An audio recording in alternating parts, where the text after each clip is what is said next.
The average person is receiving 88 emails each day, a number that's increasing every year, and we need to make users see our message, especially since the majority of emails being received are business solicitations.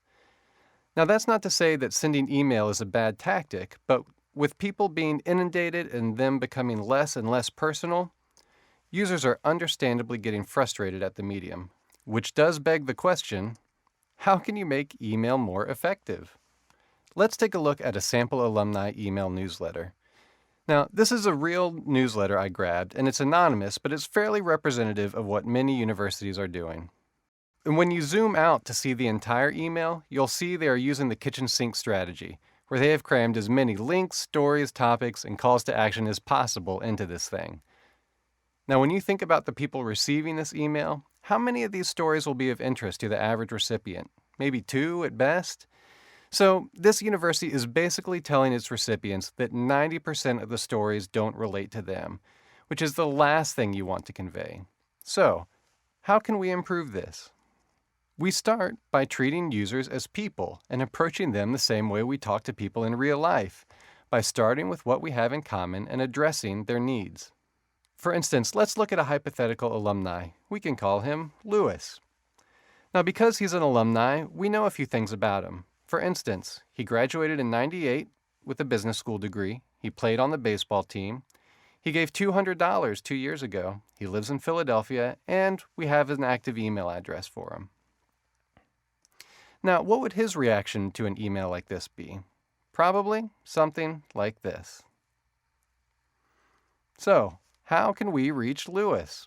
Well, let's start with what we know about him. Going back to what we know, we can start to put some pieces together about how we might send some information to Lewis that would resonate with him. For instance, information that relates to the business school, the baseball team, to the cancer center fund that he donated to, or events going on in Philadelphia.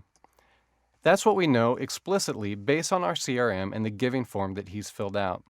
But there are other types of personalization based on what activities a user takes on a site, such as their browsing activity, where they live based on their IP lookup, what they're searching for on the site, how frequently they come to the sites, and how they come to the website. When you start aggregating the explicit and implicit characteristics of your users, you can organize them into segments and personas. As you know, there are hundreds, if not thousands, of ways to segment these users, but once you create them, you can create a content strategy for each one that ushers the user through these 4 steps. So if we go back to Lewis and look at some of his details, we see that he has a 6% open rate on alumni emails, which is pretty awful. He's only clicked on 1 sports story before. However, he's visiting the university websites pretty regularly, almost 4 times a month.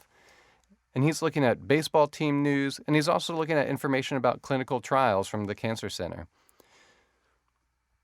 So we can start to get a very clear picture of how we can communicate with him in a way that will resonate. So this is easy enough to do with one person, but how do we do that when the audience grows? There are multiple ways to do this, but we've partnered with a company called Circle that does just this by scanning the pages of your website and tagging your articles with topics that you can then select.